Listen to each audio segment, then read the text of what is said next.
ఇప్పుడు జగన్మోహన్ రెడ్డి యొక్క వ్యూహం శ్రీకాకుళం పార్లమెంటు నుంచి పోటీ చేస్తున్నటువంటి రామ్మోహన్ నాయుడు మీదే తన గురంతా ఉంది. ఎలాగైనా సరే ఈ నియోజకవర్గంలో వాళ్ళ ఎంపీని గెలుపొందాలి.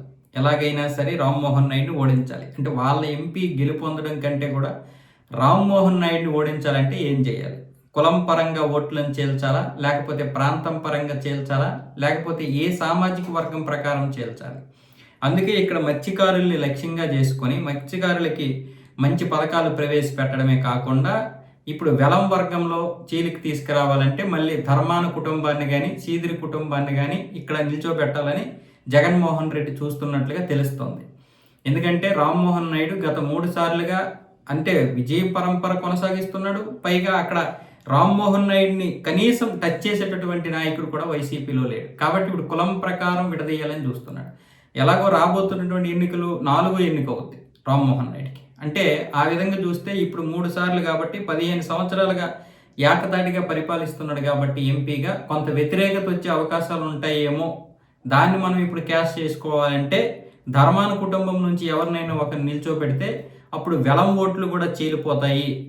దానివల్ల శ్రీకాకుళం నియోజకవర్గం అంటే పార్లమెంట్ నియోజకవర్గం మన చేతికి రావచ్చేమో అనేది ఇప్పుడు జగన్ ప్లాన్. కానీ రేపు ఒకవేళ ఇదేదైతే ఉందో నియోజకవర్గాల పునర్విభజన బిల్లు పాస్ అయిందంటే అక్కడ నియోజకవర్గం పెరిగే అవకాశం ఉంటుంది శ్రీకాకుళంలో.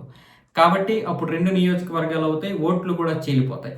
దానివల్ల ఇంకా చాలా ఈజీగా రామ్మోహన్ నాయుడిని ఓడించొచ్చేమో అనుకుంటున్నటువంటి పరిణామంతో ఇప్పుడు భోగాపురంలోనేమొచ్చేసి ఇంటర్నేషనల్ ఎయిర్పోర్ట్ ఓపెనింగ్ అయింది. ఇది కూడా ఇప్పుడు రామ్మోహన్ నాయుడికి చాలా మైలేజ్ ఇస్తుంది.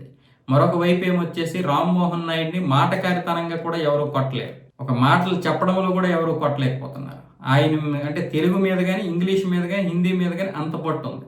మరొక వైపు ఏమొచ్చేసి పనులు కూడా బాగానే చేయగలుగుతున్నాడు. ప్రజలకు కూడా అందుబాటులో ఉంటున్నాడు. ఈ నేపథ్యంలో కింజరపు రామ్మోహన్ నాయుడిని ఓడించడం ఒక ఇదైతే మరొక వైపు ఎర్రన్నాయుడు గారి కొడుకు అనే ఇది కూడా ఉంది.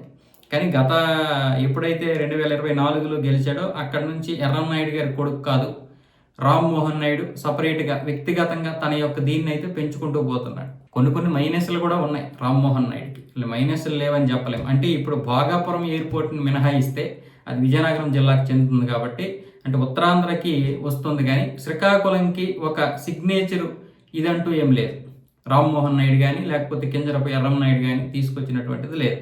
దాని మీద ఇప్పుడు దృష్టి పెట్టాలి రామ్మోహన్ నాయుడు. అలాగే ఇప్పుడు పలాసలో కడతామన్నటువంటి ఎయిర్పోర్ట్ కూడా ఒకటి సిద్ధం అవుతుంది. అది కనుక పనులు ప్రారంభించి ఇక అది కూడా పూర్తయిందంటే రామ్మోహన్ నాయుడిని కొట్టే వాళ్ళే ఉంటారు.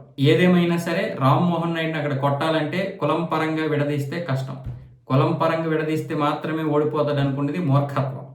ఆయనకి వ్యక్తిగతంగా కూడా చాలా వరకు మంచి పేరు ఉంది యూత్లో. కాబట్టి మీరు అవతల కూడా రామ్మోహన్ నాయుడు లాంటి వ్యక్తిని నిల్చోబెట్టగలగాలి.